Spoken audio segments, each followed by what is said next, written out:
जी हां दोस्तों, खुल गए मध्य प्रदेश और छत्तीसगढ़ बीजेपी सरकारों के गजब घोटाले। खतरे में आ गई डबल इंजन की सरकारें, दिल्ली तक मची हलचल।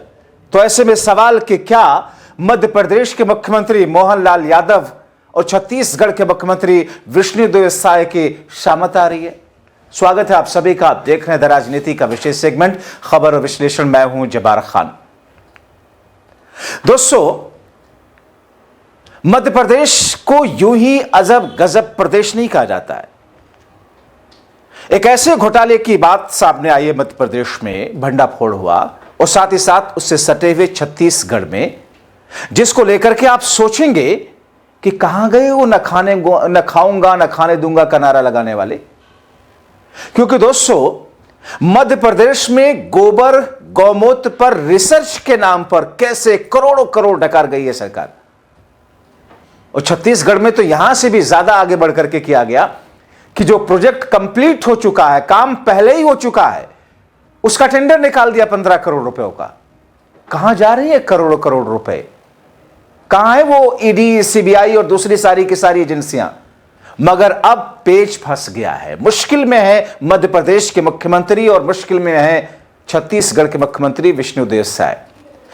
दोस्तों, मध्य प्रदेश के जबलपुर से ऐसा घोटाला सामने आया जिसने सरकार की रिसर्च और पारंपरिक चिकित्सा के नाम पर हो रही मनमानी की परतें खोल दी। पंचगव्य से कैंसर, टीबी, अन्य गंभीर बीमारियों के इलाज के दावे के साथ नानाजी देशमुख पशु चिकित्सा विज्ञान विश्वविद्यालय में करोड़ों रुपयों के घोटाले का खुलासा है।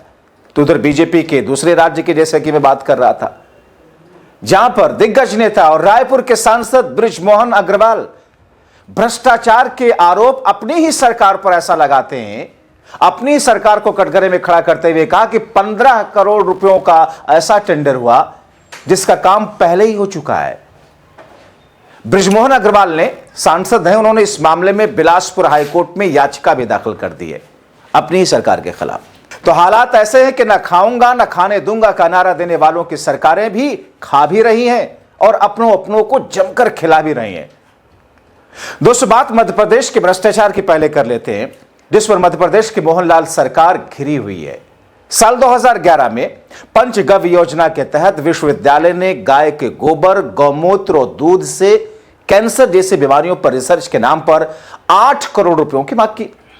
सरकार ने रिसर्च के लिए 4 करोड़ रुपयों के आसपास स्वीकृति दे दी, लेकिन इसके बाद शुरू हुई जनता के पैसों की खुली बर्बादी। कलेक्टर के आदेश पर अपर कलेक्टर जबलपुर रघुवीर सिंह मरावी और जिला कोषालय अधिकारी विनायकी लकारा के द्वारा पूरे मामले की जांच हुई।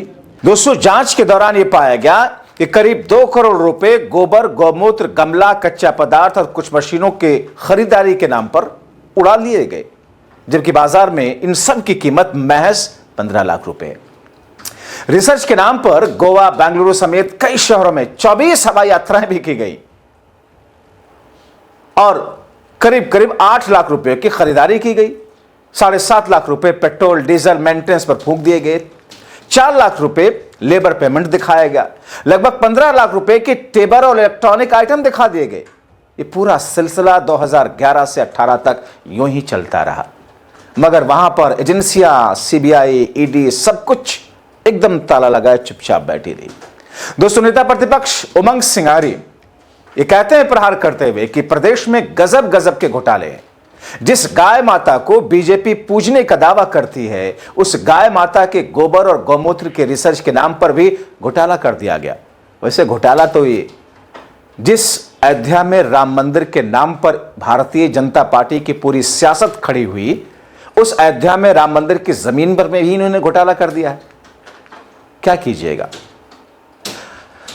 विपक्ष कह रहा है कि ऐसे अधिकारियों को सस्पेंड किया जाना चाहिए, एफआईआर दर्ज होनी चाहिए, मगर बचाने में सरकार लगी है, तो अब सरकार खुद नपेगी। दोस्तों, इस मामले में यशपाल सानी, सचिन कुमार जैन, गिरिराज सिंह सहित अन्य लोगों के नाम सामने आए। जांच में संकेत मिले हैं कि विश्वविद्यालय के कुछ वरिष्ठ अधिकारियों की भूमिका संदिग्ध है। दरअसल इस मामले की शिकायत विभाग तक पहुंची और उसके बाद कलेक्टर ने 2 सदस्यीय जांच कमेटी गठित की। अपर कलेक्टर आरएसएस मरावी और जिला कोषालय अधिकारी विनायकी लकारा के नेतृत्व में की गई प्रशासनिक जांच में खुलासा हुआ कि 2011 से 18 के बीच शासन से मिले 3.5 करोड़ रुपयों से अधिक की राशि का दुरुपयोग हुआ, डकारा गया।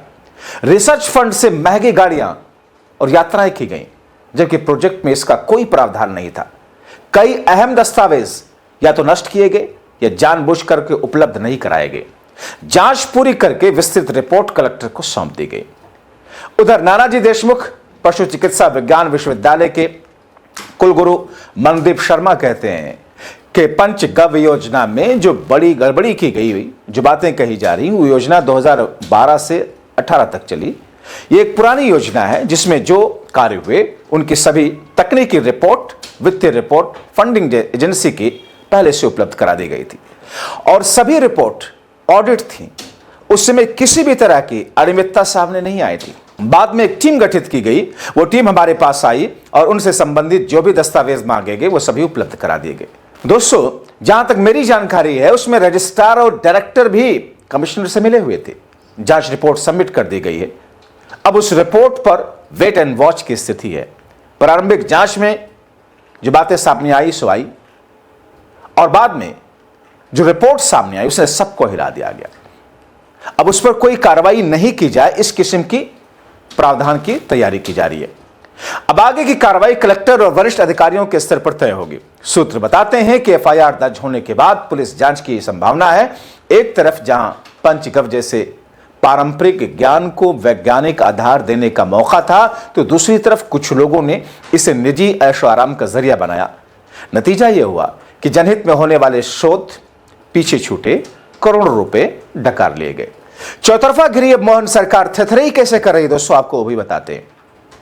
मध्य प्रदेश सरकार में मंत्री हैं विश्वास सारंग। वो कहते हैं कि साहब, मोहन यादव सरकार तो काफी गंभीर है, जांच कमेटी गठित की गई है, पड़ताल कर रही है, किसी भी दोषी को बख्शा नहीं जाएगा, कठोर कार्रवाई की जाएगी, किसी कीमत पर बर्दाश्त मोहन यादव की सरकार नहीं करती है। यानी कि मोहन यादव की सरकार किसी कीमत पर बर्दाश्त नहीं करेगी।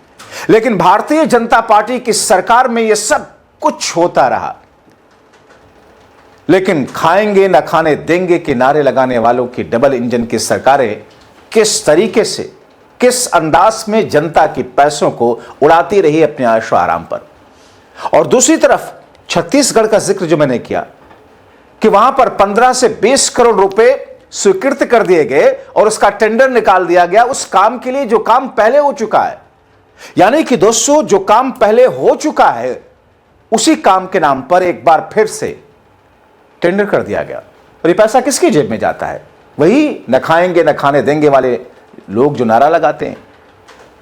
अब सोचिए, जो डबल इंजन के सरकारों के दावे करते हैं, बड़ी बड़ी बातें करते हैं, दिल्ली से लेकर के तमाम राज्यों में साहब डबल इंजन की सरकार बनवा दो, जनता जनता के हित की बात की जाएगी, सब कुछ भ्रष्टाचार पर लगाम लगाया जाएगा। यह है हकीकत, असली सच्चाई यह है। इस सच्चाई से मुंह कैसे मोड़ सकते हैं? छत्तीसगढ़ में तो खुद भारतीय जनता पार्टी के सांसद ने ही अपनी सरकार के ऊपर गंभीर सिर्फ आरोप नहीं लगाए, बल्कि उन्होंने हाईकोर्ट में मामला भी दाखिल कर दिया है। क्या कहेंगे इस पर मोहनलाल यादव? क्या कहेंगे इस पर विष्णुदेव साय? और क्या कहेंगे इस पर भारतीय जनता पार्टी के वो नए नवेले रबर स्टांप वाले अध्यक्ष नितिन नवीन?